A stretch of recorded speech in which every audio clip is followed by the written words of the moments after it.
Making Waves TV series.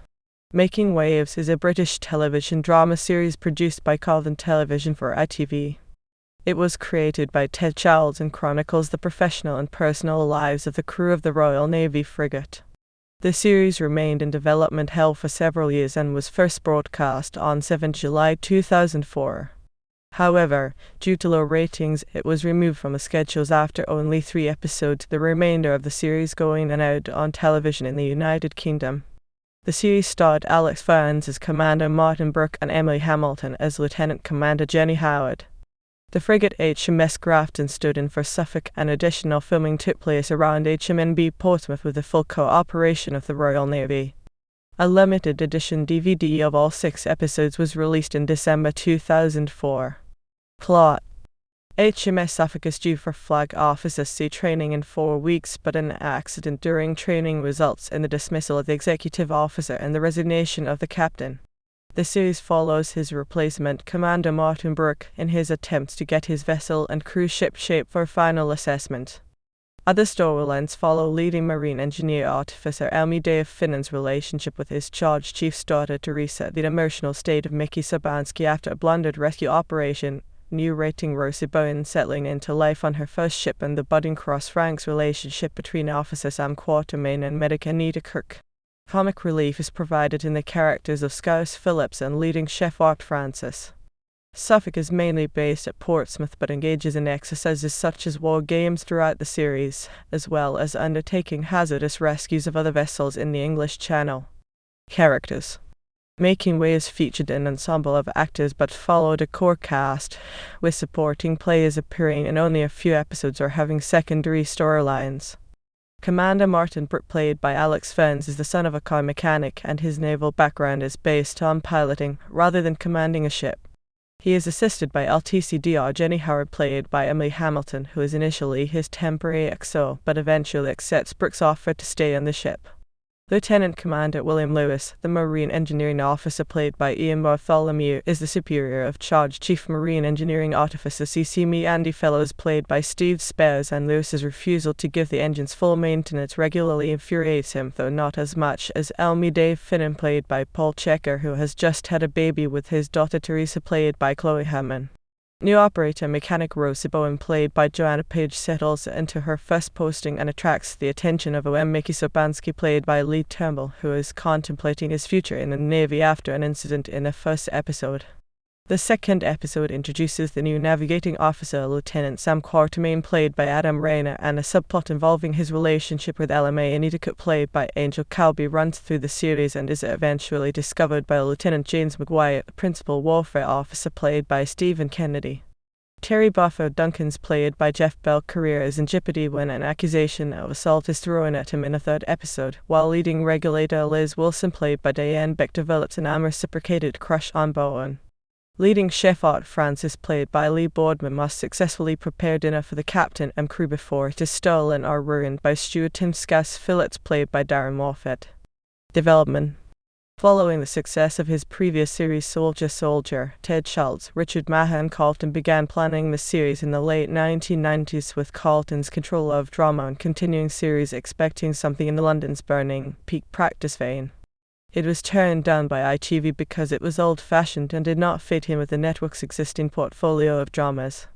Despite this, Charles and Carlton continued to develop the series, and they brought it to the commissioning editors of BBC One, who negotiated with Carlton to broadcast it. By that time, the top levels of the ITV drama department had changed, and due to Carlton's links with ITV, the BBC was unable to take the series. A 6-episode series was commissioned in July 2002 by Nick Elliott at ITV.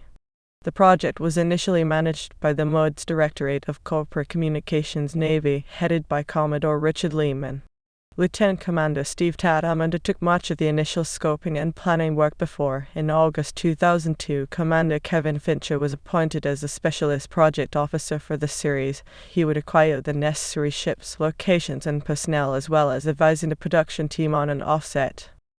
Throughout pre-production, Fincher negotiated a legal agreement with Carlton, whereby a financial recovery was made for anything they used that was taxpayer-funded. This included use of ships, fuel, and personnel. Another clause gave the Royal Navy a share of any royalties from the series, including advertising revenue and sales. Writing. There were 4 credited writers and the Carlton staff, with writers from the ITV Network Centre involved in the development of the scripts. The first episode was written in 2002 by Terry Caffella, who later wrote Miss Roman for The Harrowing. The second episode was written by Damien Whaling of The Bill, and the third by Niall Leonard. Matthew Barsley was the credited writer of the 3 unaired episodes. Although a second series was not made, storylines were planned for a potential commission. Warrant Officer Dave Allport and leading seaman Sarah Worthy joined Fincher as advisors in January 2003. Casting. Actors were auditioned and hired in late 2002 and included Alex Ferns, well known to British audiences for his role as Trevor Morgan in the BBC soap opera EastEnders.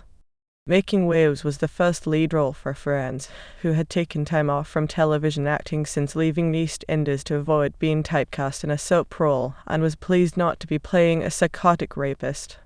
Emily Hamilton, cast as Executive Officer Jenny Howard, was largely unknown to British television audiences at the time. Her only notable role was in Russell T Davies' The Grand in the late 1990s.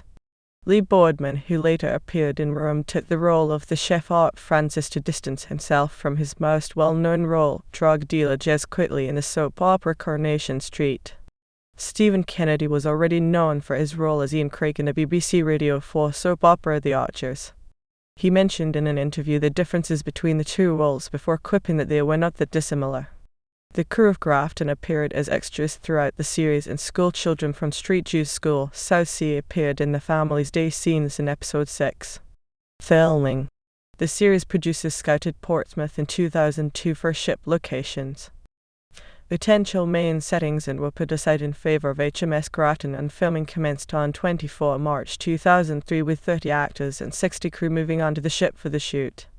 Alex Ferns arrived 2 days earlier than the rest of the cast to settle in and made a trip to Yeovilton to meet Harry pilots, while Emily Hamilton prepared for her role by shadowing Vanessa Spiller. The series was directed by Matthew Evans and Nigel Douglas and was shot on digital DV cameras.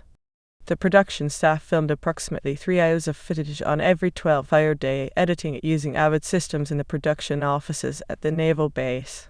Other vessels made cameos in the series. Filming took place around and aboard for scenes in episode 2, and aerial footage of and was done for the War Games scenes in episode 4. HMS Lindisfarne appeared for the funeral scenes in episode 5. Health and safety regulations required that Grafton was shadowed at all times by a support vessel during filming at sea to intervene in the event of a member of the production team falling overboard. Location filming lasted until 26 June 2003 before post-production was completed in London, and the series was delivered to ITV in August 2003 for broadcast in the autumn schedules, though it would be held back for several months. A special preview screening of episode 1 was held aboard on 13 February 2004, while the ship was in Aberdeen on a recruitment and promotional tour of the UK. It was also premiered aboard during the same month whilst at the London Boat Show, and was attended by much of the cast and crew. Broadcast. Carlton delivered the series to ITV in August 2003 for broadcast in the autumn schedules, but it was then rescheduled 4 times over the next several months before ITV eventually set a premiere date of 11 July 2004. It was then rescheduled to the preceding Wednesday in the 9 p.m. slot. The series lost 2 million viewers over 2 weeks, and ITV pulled episode 4 from the schedules in the morning before it was due for broadcast, replacing it with a Shouldn't Happen on a TV Soap, a bloopers program which returned ITV ratings to above the 5 million mark. Writing in The Guardian a fortnight later, ITV head of drama David Letterman defended the decision, stating that the network had planned to let Making Waves profit from the bills the lead in high ratings at a time when BBC One Wednesday night ratings was suffering, but the series just wasn't good enough to hold an audience. Ted Childs later responded that Making Waves had received little publicity compared to Channel 4's rating smash Super Nanny, which aired opposite his series, and that because that program had ended its run, the ratings for the last 3 episodes might have improved. He went on to question why ITV had spent £5 million on a series they knew would not be a hit. Making Waves had been another in a line of expensive series which had been cancelled because they performed below ITV expectations in the ratings, following Sweet Medicine and Family the previous year. In its end-of-year review, ITV described the series as having quality and distinctiveness but failing to find a mass audience. DVD. The BBC passed the series for video release on 3 December 2004, rating episodes 3 and 4 as PG and the rest as 12. Granada Ventures pressed approximately 2,500 two-disc sets of the series for sale exclusively on the Navy News website, and it went on sale in December 2004, with 2,000 sets being purchased within a month. Reception. Due to the series coming from the producer of Soldier and Cavanagh QC, the close involvement of the Royal Navy and the lead being taken by Alex Ferns, there was a strong media interest in the series, which only intensified as the series went through its many reschedulings. A positive preview was run by the Manchester Evening News. The Tent predicted ITV as a ratings winner and called the series a classic military soap opera. The tabloid press was keen for the series to succeed. The Daily Mirror described it as promising and conjectured that it would be the defining role of Alex Ferns' career. Although its Sunday equivalent did not share the sentiment, it described the series as a seabed-bound disaster. The same writer criticized the script and directing of episode 3 and suggested that viewers were not interested in a naval series set in peacetime. The Scotsman dismissed it as little more than a 6-part recruitment video, comparing scenes of refugees being lifted to real advertisements that showcased the Navy's role in humanitarian crises, and concluded that the drama was a collection of cliches and stilted dialogue. The Independent on Sunday compared the series to the sea-based soap opera Triangle and noted an overdependence on claustrophobic interiors. However, the series was rarely praised for casting Alex Ferns instead of Ross Kemp in a lead role, bucking the trend of recent ITV military series, and commented on the difficult time slot the series had been given. Over 2 years after the series was pulled, Alex Ferns admitted that it was formulaic but blamed its failure on the constant rescheduling.